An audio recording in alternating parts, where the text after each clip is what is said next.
pour l'invitation qui m'a été faite, par rapport à laquelle voilà, je suis dans une position un peu spéciale. Je ne suis pas islamologue du tout par rapport aux intervenants de cette journée. Je suis spécialiste de philosophie contemporaine, comme ça a été dit par rapport à l'œuvre de Simone Veil, mais aussi à d'autres œuvres, comme celle dont je vais parler. Donc le propos que je vais essayer de tenir va être de confronter à la question de l'islam, de la violence dans l'islam, du fondamentalisme, de la radicalisation, etc., les analyses religieuses et politiques qui ont été faites en référence davantage au phénomène totalitaire au XXe siècle, en suggérant que ça puisse être transposable aux situations que nous cherchons à réfléchir. Donc, deux choses pour introduire. On s'est élevé très haut dans la sagesse, la référence à la sagesse et à la sainteté dans ce qui a précédé. Moi, je vais, en fonction de mon propos, plonger dans le négatif du totalitarisme, de l'analyse des religions politiques au mauvais sens du terme. Et ce n'est qu'à la fin que je vais essayer de revenir à la sainteté. Voilà, donc je vais injecter du négatif dans quelque chose qui a été très très positif cet après-midi. Et ensuite, évidemment, n'en concluez pas que ce que je vais dire ne signifie pas une transposition comme si l'islam n'était que de la violence totalitaire, etc. Vous ferez la part des choses par vous-même et j'essaierai de le faire à certains moments dans mon propos. Troisième remarque par rapport au titre que Michel avait mis pour mon intervention, j'ai été amené à le modifier, vous voyez, sous l'intitulé « Religion, politique et philosophie de l'action » de Bergson à Simone Veil et Hannah Arendt. Et en fait, je vais essayer de convoquer 4 auteurs, ce qui est certainement déraisonnable en fonction du temps que nous avons, mais je vais faire comme ma collègue, je vais essayer de faire un peu du saute-mouton si je vois que le temps urge trop et que me fait des signes trop désespérés. Donc voilà, j'essaye de m'en tirer ainsi. Mon propos va donc consister à présenter l'analyse de schèmes de pensée dans la philosophie du XXe siècle qui, à partir de la philosophie de la religion et de l'anthropologie politique, peuvent aider à penser, me semble-t-il, les matrices conceptuelles du fondamentalisme religieux et de la forme politique qu'il veut prendre à travers ce qui nous réunit aujourd'hui.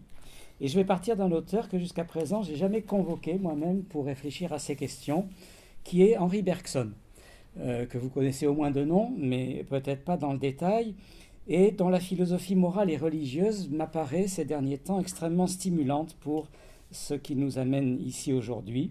Je poursuivrai avec les auteurs que sont Eric Voegelin, un philosophe américain qui commence à être travaillé en France, puis Hannah Arendt et Simone Veil, qui vont nous rapprocher de ce que les traditions monothéistes ont appelé le phénomène d'idolâtrie, et qui peut donc se transposer, bien sûr, sur le plan politique.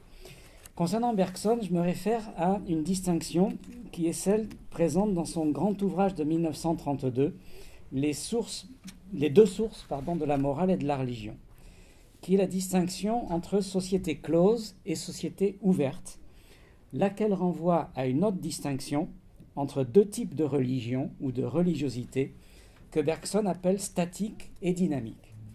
Il faut voir à l'esprit, dans ce que je vais préciser tout de suite, qu'il s'agit moins, pour Bergson, d'opposer catégoriquement des religions entre elles que plutôt deux modalités du sentiment religieux qui peuvent très bien être en tension ou en opposition au sein d'une même religion. C'est-à-dire ce qu'on va dire pourrait s'appliquer, par exemple, au judaïsme, à l'islam, au christianisme, historiquement parlant, et puis à toute autre religion. Par religion statique, Bergson entend une explication purement sociologique du sentiment religieux qui renvoie très clairement à son époque à la philosophie de la religion développée par Durkheim, le fondateur de la sociologie française, dans son grand livre « Les formes élémentaires de la vie religieuse » et puis ensuite dans d'autres ouvrages. Pour Durkheim, la religion n'a pas le fondement transcendant au sens métaphysique qu'elle prétend avoir, car la seule transcendance réelle que l'esprit positif de Durkheim reconnaît, c'est celle de la société sur l'individu. C'est l'étude des religions qu'il appelle totémiques de Polynésie et d'Australie qui a convaincu Durkheim que les religions sont sociales par essence, et il a généralisé ensuite à toutes les sociétés et civilisations cette analyse. L'idée est que les représentations religieuses du divin ne sont finalement qu'une projection symbolique de la transcendance sociale. Leur objet est donc à la fois imaginaire et réel, en un sens un peu analogue à celui qu'on trouve souvent chez Freud, par exemple, qui, vous le savez, voit l'idée du Dieu Père des hommes, de la religion, comme une projection de la structure familiale et de la figure du Père. Mais la différence dans le sociologisme de Durkheim, c'est qu'ici, le père, c'est la société tout entière. Et le pouvoir de vie et de mort qu'elle a sur chacun de ses membres, soit en cas de dissidence, de conflit vis-à-vis de la communauté dont on est membre, soit en cas de guerre avec ceux qui ne font pas partie de la communauté, comme dans toutes les guerres nationales. Donc la vérité profonde de la religion, c'est d'exprimer le sentiment de dépendance et de cohésion sociale qui lie l'individu à un groupe et à une communauté. Dans son ouvrage, Bergson reprend cette analyse de l'essence du religieux selon Durkheim, mais comme définissant parfaitement ce qu'il va appeler le principe de clôture des religions statiques, c'est-à-dire qui vont créer des sociétés closes où il s'agit avant tout de se protéger de l'extériorité et de faire de l'appartenance au groupe l'absolu, le seul absolu que j'ai à reconnaître. L'important est que si la religion, comme la politique, se définit par le sentiment d'appartenance à la communauté dont on est membre, alors elle se définit aussi ipso facto par l'exclusion de ceux qui ne font pas partie du groupe, l'exclusion des ennemis. Autrement dit, la religion est un principe d'amour pour les proches et est un principe de haine nécessairement pour ceux qui sont à l'extérieur. Elle implique donc, dit Bergson, un instinct de guerre, car elle a pour l'instance de comprendre à chaque moment un certain nombre d'individus et d'en exclure les autres. C'est une pensée de la totalité, comme dirait Emmanuel Lévinas sur un autre plan, contre d'autres totalités, un schème qu'on pourrait donc appeler totalitaire, même si Bergson n'utilise pas ce terme qui sera utilisé après la guerre. Donc, je n'ai pas besoin de faire beaucoup de commentaires, je pense, pour vous suggérer que cela peut recouper la réflexion sur le communautarisme lié au fondamentalisme, aussi bien que ça peut renvoyer à l'idée de guerre sainte qui anime le djihadisme aujourd'hui. Bergson n'a connu aucun de ces phénomènes, évidemment, mais il avait vu particulièrement dans la Première Guerre mondiale, dont il a été un témoin direct, la réalisation tragique à ses yeux des analyses de Durkheim, c'est-à-dire une situation où même les États et les peuples d'origine chrétienne, censés avoir le même Dieu, ont mis entre parenthèses finalement ce Dieu universel au profit de l'absolutisation des nations auxquelles on appartenait, ce qui a conduit au massacre que nous connaissons. Et donc l'analyse de Bergson ici, c'est que la religion de Durkheim l'a emporté sur l'universalisme chrétien. Et ça s'est passé sans doute depuis pas mal de siècles, n'est-ce pas? Donc il n'y a pas que l'islam qui est objet de réflexion ici, mais bien d'autres phénomènes. Et donc Bergson, dans son propos, oppose ensuite à la religion statique, engendrant donc des sociétés closes, ce qu'il nomme la religion dynamique, créant des sociétés ouvertes. La religion dynamique au sens bergsonien, c'est celle qui est capable de transcender le social et le politique en aspirant à une fraternité universelle entre tous les hommes, vus comme égaux en dignité devant Dieu, quelles que soient leurs appartenances communautaires. Pour Bergson, une partie des sagesses antiques a aspiré à cette fraternité universelle. Par exemple, dans la tradition grecque, Socrate et le stoïcisme en sont des exemples. Mais c'est avec le Christ des évangiles que cette idée de fraternité universelle devient vraiment universelle et agissante sur l'ensemble de l'humanité. Selon la fameuse formule, par exemple, de saint Paul, que vous connaissez tous, il n'y a plus ni juif ni grec, ni esclave ni homme libre, ni homme ni femme, tous sont un dans le Christ. Donc ce principe d'égalité, de dignité absolue. Et c'est le christianisme qui a inspiré dans la modernité, aux yeux de Bergson, le rêve d'une société des nations, c'est-à-dire d'une société ouverte embrassant tous les hommes, quelles que soient leurs appartenances, quels que soient les conflits entre nations. Société universelle qui n'existe pas encore, dit Bergson, qui peut-être n'existera jamais, mais qui doit être comme l'idéal régulateur des sociétés humaines. Et on sait que Bergson a été un des inspirateurs de la Société des Nations de son temps et de la future ONU après la guerre. Alors je passe à ma deuxième référence, qui est Erik Voegelin, un penseur autrichien qui a été témoin direct de la montée du nazisme, qui est encore peu connu et étudié en France, et qui a écrit un petit livre qui s'intitule « Les religions politiques » en 1938, avant de fuir le nazisme pour se réfugier aux USA. Son œuvre propre est particulièrement intéressante parce que, pour notre propos, elle consiste à transposer l'analyse de Bergson que je viens de résumer et qu'il a inspiré lui-même sur le plan d'une analyse des totalitarismes du XXe siècle, dont il va être témoin, donc le nazisme bien sûr, le fascisme, mais aussi le communisme soviétique. Et il va développer une analyse du totalitarisme qui va être en discussion après aux États-Unis avec celle d'Hannah Arendt, et j'essaierai d'en dire un mot si j'ai le temps, sinon je laisserai tomber. Je reprends le propos essentiel de Voegelin. Pour lui, paradoxalement, si on prend le nazisme ou le communisme soviétique, qui sont vus comme des religions politiques, ces mouvements ne sont pas antimodernes, comme certains le penseraient, mais ils achèvent au contraire ce qu'il appelle le tournant gnostique de la modernité, selon une analyse proche de celle qu'on trouve chez des philosophes comme Léo Strauss ou des théologiens philosophes comme Henri de Lubac ou Romano Guardini, qui voient la modernité comme ayant rabattu dans l'immanence historique le rêve d'un royaume de Dieu transcendant qui avait été celui de la chrétienté. En ce sens, la modernité se situerait dans la postérité spirituelle de Joachim de Flore, ce moine calabré du XIIe siècle, qui pensait que le retour du Christ serait précédé par l'instauration d'un royaume de l'esprit sur la terre. Joachim de Flore rêvait d'une théosophie universelle, mais sans pouvoir politique et religieux, où la communion des esprits devrait suffire à réaliser une harmonie universelle. Évidemment, sans structure sociopolitique, on ne voit pas bien comment ça pouvait marcher. Et l'idée de Voegelin, c'est que les régimes d'historicité politique qui ont voulu reprendre cet idéal, eh bien, finalement, sont arrivés à produire un pouvoir totalitaire, au lieu de ce rêve d'une communion purement spirituelle, puisque si on veut organiser l'humanité, il faut des moyens de pouvoir et de puissance pour le faire. Et donc, dans la perspective de Voegelin, il y a une alternative métaphysique et politique qui, finalement, pour lui, est au cœur de toute civilisation et de société humaine. Donc, je dis en passant que l'œuvre de Voegelin aux États-Unis actuellement, c'est 35 volumes. Donc, c'est une œuvre énorme qui est encore très peu travaillée à la mesure de ce qu'elle apporte, qui va des sagesses antiques, de la philosophie grecque jusqu'à la modernité. Et le fil rouge de la réflexion de Voegelin, qui me paraît intéressant pour notre réflexion parce que ça va s'articuler à ce qui va suivre chez Simone Weil notamment, c'est que toutes les civilisations ont une alternative qui les amène à choisir entre soit la reconnaissance d'un fondement transcendant de l'humanité, qui fait que ce fondement ne peut jamais s'identifier avec l'humanité, et l'humanité ne peut jamais s'identifier avec un bien absolu, et encore moins un pouvoir humain, soit la volonté d'une identification au bien d'une structure sociopolitique ou historique déterminée. Et dans ce cas, on est exactement dans ce que la tradition biblique appelle la fabrication des idoles. L'absolu devient quelque chose de fabriqué par l'homme, d'identifiable à une réalité visible, et en l'occurrence le pouvoir politique est une des meilleures idoles possibles dans l'histoire de l'idolâtrie. Alors cette analyse ne conduit pas Voegelin à opposer catégoriquement ce qui serait d'un côté par exemple des religions païennes idolâtres et des athéismes totalitaires, ceux du XXe siècle, et puis de l'autre des religions monothéistes. Parce que par exemple quand il réfléchit sur le judaïsme en tant que religion d'un peuple élu, il exprime souvent la crainte que cela puisse encore illustrer la limite païenne d'une divinisation du social, si c'est compris dans un sens théologico-politique.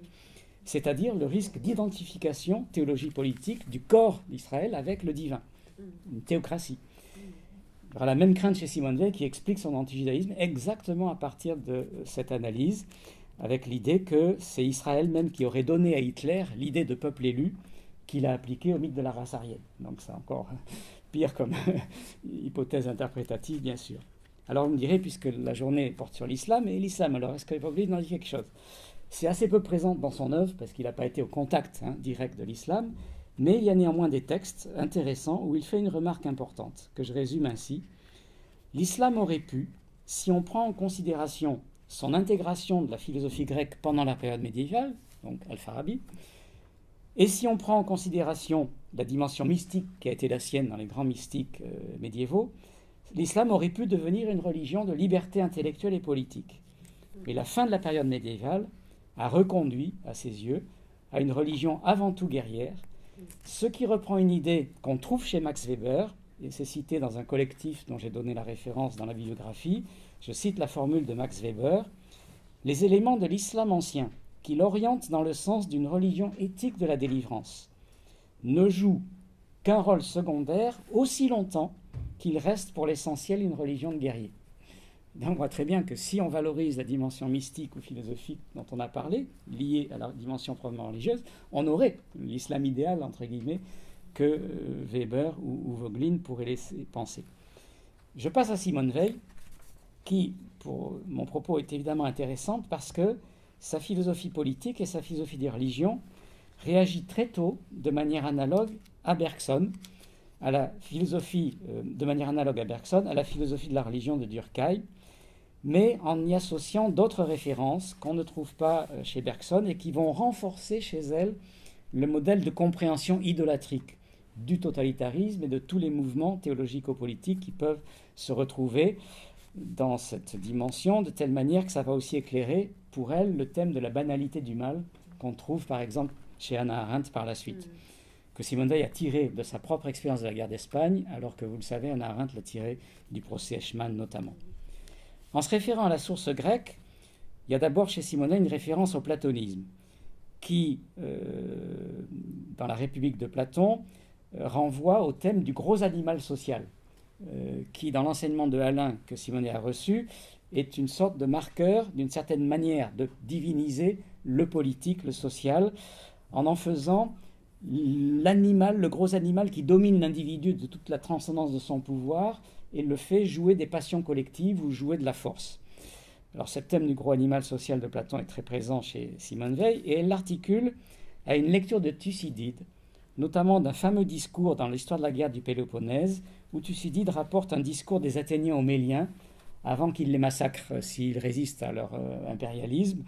Et les Athéniens déclarent ceci: « Nous croyons par tradition au sujet des dieux, et nous voyons par expérience au sujet des hommes, que toujours par une nécessité de nature, tout être exerce tout le pouvoir dont il dispose. » Ce que Simone Weil commente ainsi dans les Cahiers de Marseille: « Il n'en est pas ainsi du Dieu des chrétiens, c'est un Dieu surnaturel, au lieu que Jéhovah et Allah sont des dieux naturels. » On voit très bien la manière avec laquelle elle oppose le Dieu surnaturel qui se retire de la toute-puissance pour témoigner d'un amour surnaturel, et donc il n'exerce pas toute sa puissance, il va laisser la liberté humaine se développer, et puis à ses yeux, Jéhovah, le Dieu de la guerre sainte d'Israël dans les livres historiques de Josué, etc., le Allah du Coran qui prônerait aussi la guerre sainte comme étant le Dieu qui fait reposer la foi et la diffusion de la foi sur la force.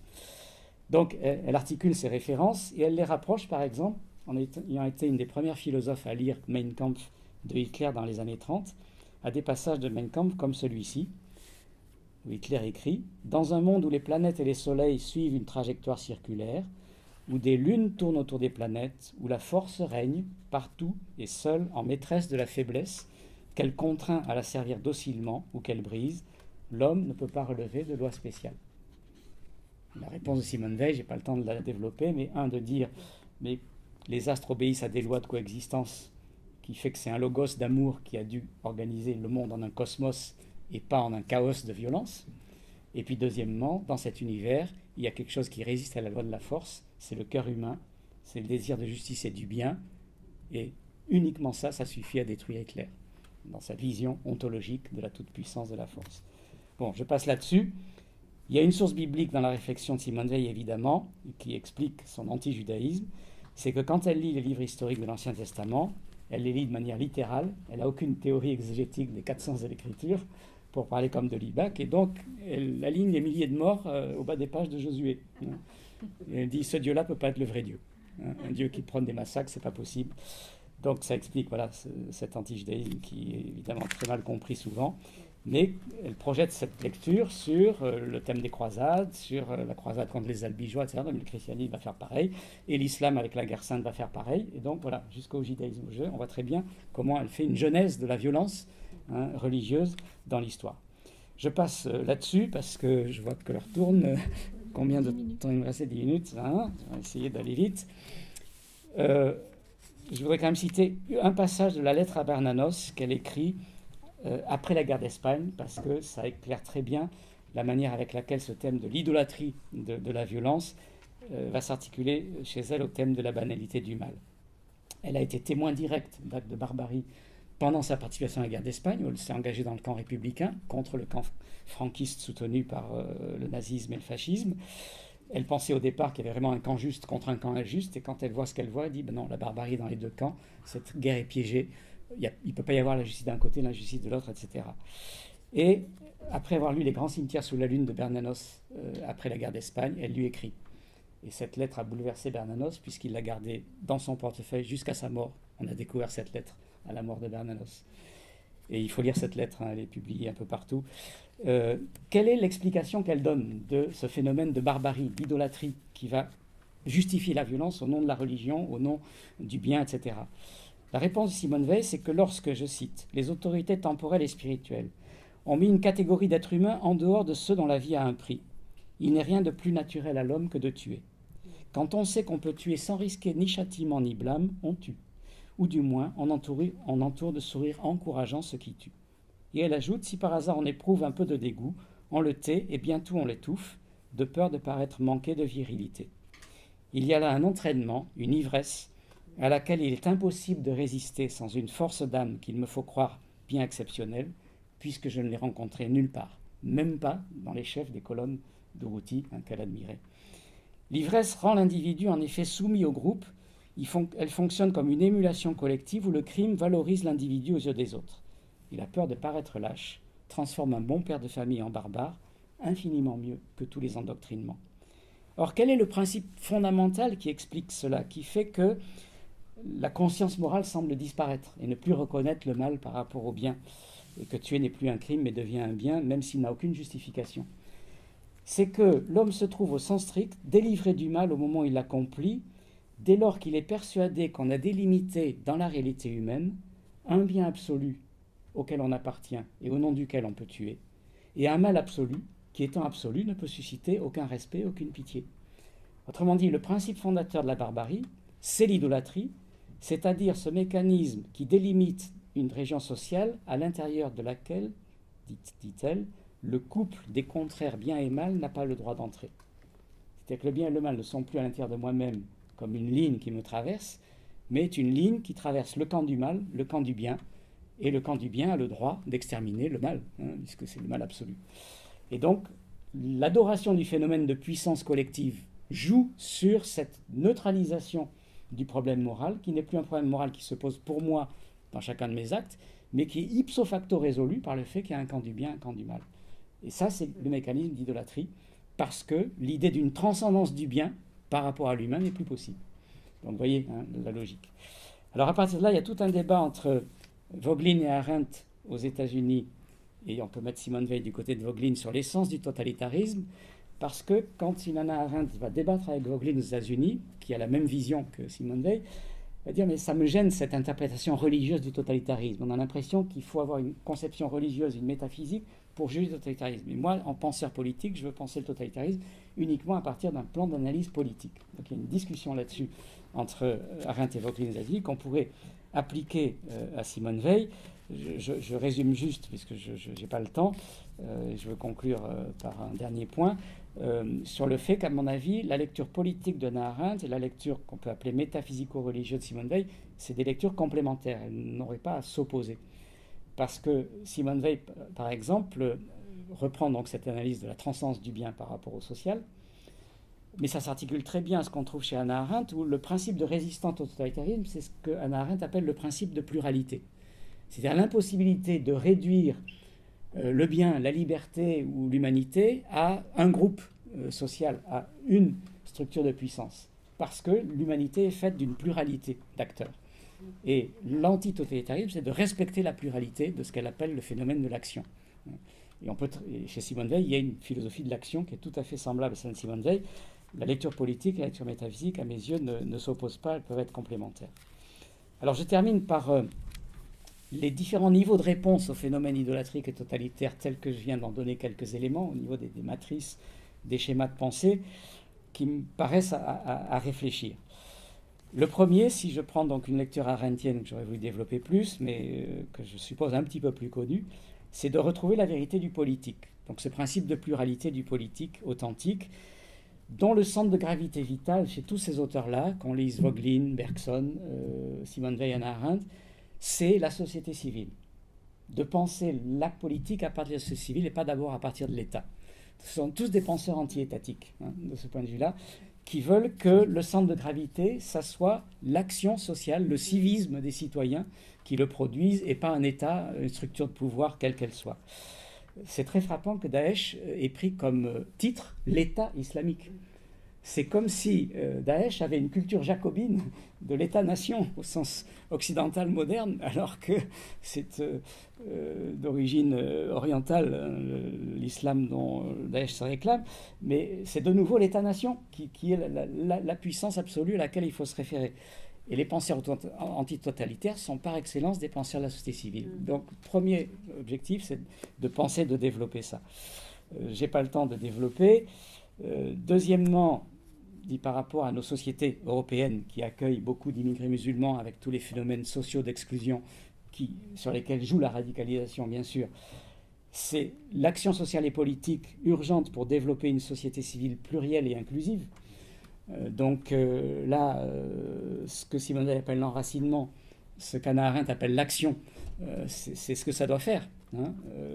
Donc moi, j'ai eu l'occasion de travailler avec le mouvement ATD Carmonde, par exemple, pour l'inclusion sociale, avec le Rameau, dans le Centre de recherche entrepreneuriat social, avec toutes les alliances pour le bien commun, comme disent aujourd'hui le mouvement des EDC. Les entreprises à mission aujourd'hui seraient dans le domaine socio-économique, hein, tout ce qui va dans ce sens-là. Donc il y a tout un champ d'action civique, hein, au sens de ce que Jean-Baptiste de Foucault a appelé le pacte civique. Hein, c'est un autre mouvement aujourd'hui qui me paraît très important en France, avec lequel je suis en lien. Bon, il y a tout ce champ. Et puis il y a un autre champ, alors que Hannah Arendt ne voit pas à mon sens, mais que Voegelin ou Simone Veil ont bien vu, c'est une action essentielle de purification des représentations religieuses. Hein, ce qui renvoie à la lutte contre l'idolâtrie dont je parlais tout à l'heure. Et là, je signale juste un des grands textes de Simone Veil à Londres, « Cette guerre est une guerre de religion », qui est un texte où justement Simone Veil dit qu'il faut opposer à la mystique de la violence du nazisme la vraie mystique authentique, qui est celle de la transcendance du bien, à laquelle aucun homme ne peut s'identifier, et qui distingue, dit-elle, la religion au sens de l'école sociologique française de Durkheim, et la vraie religion au sens de l'aspiration au bien transcendant que personne ne peut prétendre incarner dans une forme politique à lui seul. Je suis moi-même en relation en Turquie avec un philosophe soufi qui s'appelle Kenan Gürsoy, qui est ancien ambassadeur de Turquie au Saint-Siège. Je l'ai connu à ce moment-là. Nous rêvons de faire un colloque à Konya, la ville de naissance de Rumi, où il me dit vous parlerez de Simone Veil, moi je parlerai de Rumi, et on crée un centre culturel international sur le dialogue interculturel interreligieux. Bon, on a déjà fait ça à plusieurs reprises entre nous, à Rome, à Istanbul et ici à Lyon, mais voilà, si on pouvait créer une structure de ce type, ça serait le rêve. Je termine par un dernier moyen qu'on trouve chez Simone Veil d'action antitotalitaire. Et alors ça, c'est l'invention la plus incroyable que Simone Veil a à Londres. Quand elle a quitté Marseille, où elle est entrée dans la résistance en 1941, elle quitte Marseille en 1942 pour rejoindre le général de Gaulle à Londres, pour faire le lien entre la résistance française et les Alliés, elle part avec un projet qu'elle a intitulé « Projet d'infirmière de première ligne », dont elle rêve d'être le premier capitaine, bien sûr. Elle pensait absolument nécessaire d'opposer au fanatisme des SS une mystique plus haute que ce fanatisme, c'est-à-dire avec l'idée qu'on ne vaincra pas Hitler uniquement avec les moyens de force de la guerre classique, avec les canons et les chars américains ou avec la bombe nucléaire qu'elle n'a pas vu atterrir à la fin. Mais, vous voyez, si on luttait contre Hitler force contre force, il nous a imposé ces moyens-là, on ne le bat que par ça, ça ne suffit pas. Parce qu'il faut le témoignage d'un héroïsme supérieur. Quel héroïsme supérieur est possible par rapport au fanatisme des SS? Et moi, je pense tout de suite aux djihadistes aujourd'hui, aux terroristes qui se font exploser, parce que c'est la même logique que les SS. Donc, en présentant son projet, Simone Veil disait, alors, les Américains avaient inventé à ce moment-là les poches d'injection de plasma en médecine d'urgence sur les lignes de front pour sauver les blessés. Et elle a dit, je vais profiter de ça. On crée un corps d'infirmières de première ligne. Mais attention, ces infirmières doivent soigner les blessés des deux camps pour témoigner d'un amour de l'humanité qui transcende les oppositions guerrières. Et elles doivent être prêtes à sacrifier leur vie, évidemment, puisqu'elles n'auront pas d'armes. Elles sont kamikazes, si vous voulez, mais de la paix, de l'héroïsme et de la sainteté, pour reprendre ce terme, au lieu du fanatisme de la haine. Et elle écrit « Aucun symbole ne peut mieux exprimer notre inspiration que la formation féminine proposée ici.